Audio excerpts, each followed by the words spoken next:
Já pararam para pensar que algumas atitudes que a gente toma são muitas vezes influenciadas por pessoas importantes em nossa vida e a gente nem percebe isso? Antes de contar minha história, eu queria propor um exercício a vocês. Pensem por um instante na pessoa que mais te influenciou, na vida, na carreira, na forma com que você toma decisões. E pense também no momento com essa pessoa e faça uma relação com alguma decisão que você tenha tomado recentemente. Uns vão pensar no pai, na mãe, num professor, num colega, num ídolo. Pensem numa referência para vocês. Pensaram? Quando eu fiz esse exercício, eu pensei no meu pai. O meu pai era um vendedor nato. Ele comemorava sempre que ele fazia uma venda. Ele viajava quase toda semana, ele tinha uma caminhonete, e eu me lembro do barulho da caminhonete saindo às 3, 4 da manhã, e lá ia meu pai para mais uma viagem em busca de novos clientes, novas vendas, e ele sempre voltava cheio de história.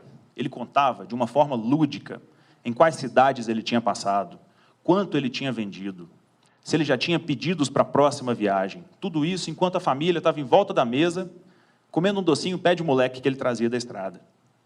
Ele tinha um caderninho e eu passava limpo informações sobre os clientes, quem tinha comprado, preço de venda, preço de custo, se o cliente tinha algum apelido, se preferia ser visitado de manhã ou de tarde, fim do mês.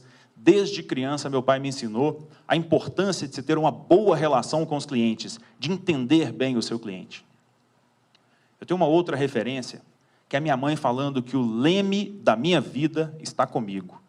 E eu sou o responsável por direcionar minha vida.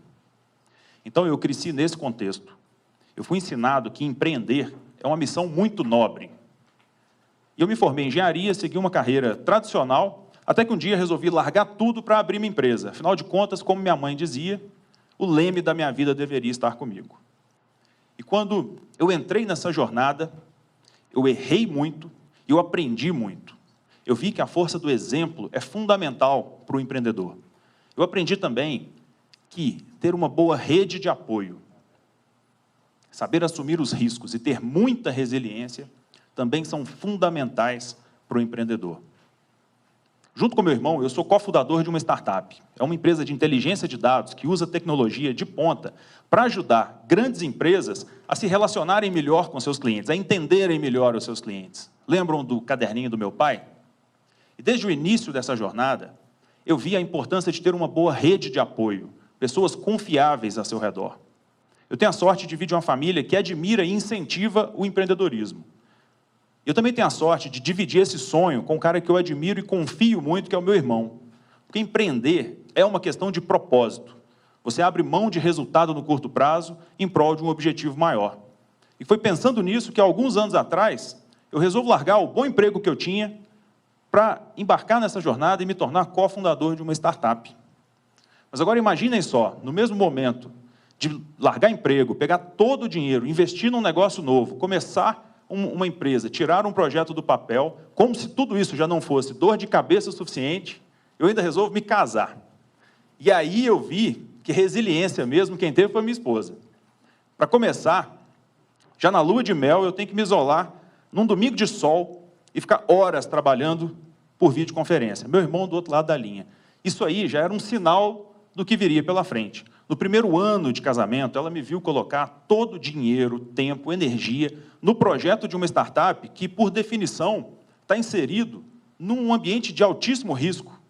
E, ao invés de cobrança, eu via admiração por esse processo. Eu também me vi desenvolver uma ansiedade que eu nunca tinha visto em mim. Noites sem dormir viraram rotina. Era à noite que o pensamento vinha, como estava a empresa, o que precisava investir. Eu ficava muito inquieto, porque tinha muito risco envolvido. E assim a empresa nasceu, fechou seus primeiros contratos, e era o início de uma jornada incrível, de altos e baixos. Agora, por falar em altos e baixos, o ano era 2015. Vocês devem se lembrar, a situação econômica e política no Brasil estava muito delicada, período pós-eleição.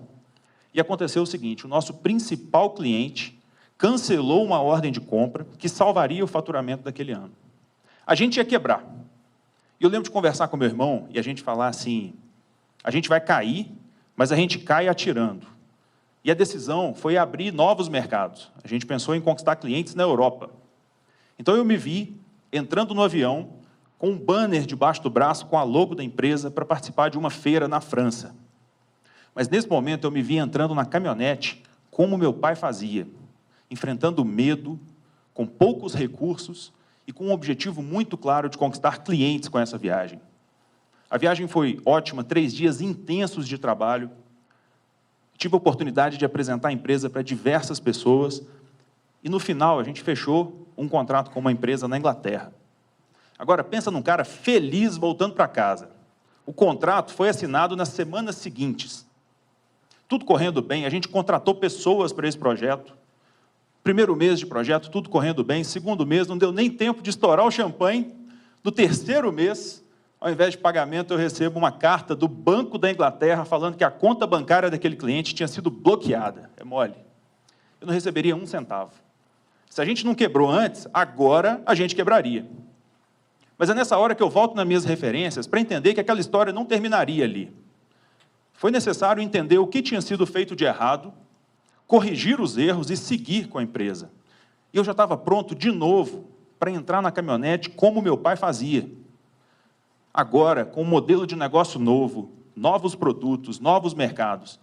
E hoje eu vejo que valeu muito a pena ter seguido, porque a partir desse momento a empresa cresceu, já passou por algumas rodadas de investimento, as maiores empresas do Brasil hoje usam nossa plataforma, e a gente criou um time incrível que eu tenho muito orgulho de fazer parte. Então eu aprendi com isso que ser empreendedor é, de fato, ter muita resiliência. Eu poderia ter acreditado que aquilo não era para mim, voltado para o mercado, procurado um emprego, mas um pouco de insanidade é o que leva o empreendedor para frente. E tem sido uma jornada incrível.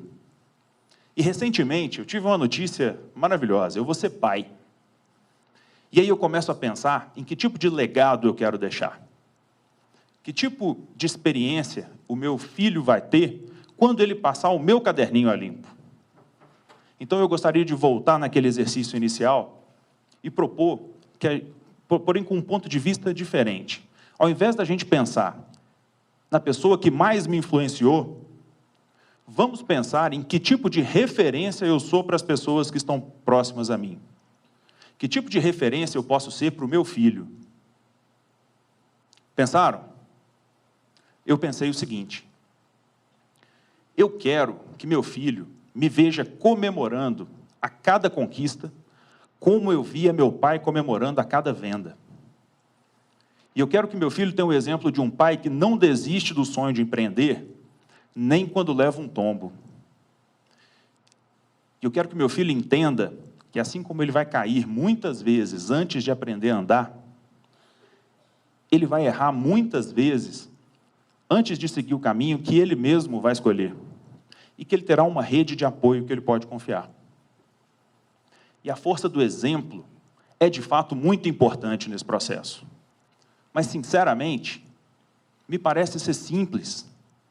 Afinal de contas, uma caminhonete saindo de madrugada, boas histórias ao fim de cada viagem e um caderninho passado a limpo, me parece que são suficientes. Muito obrigado.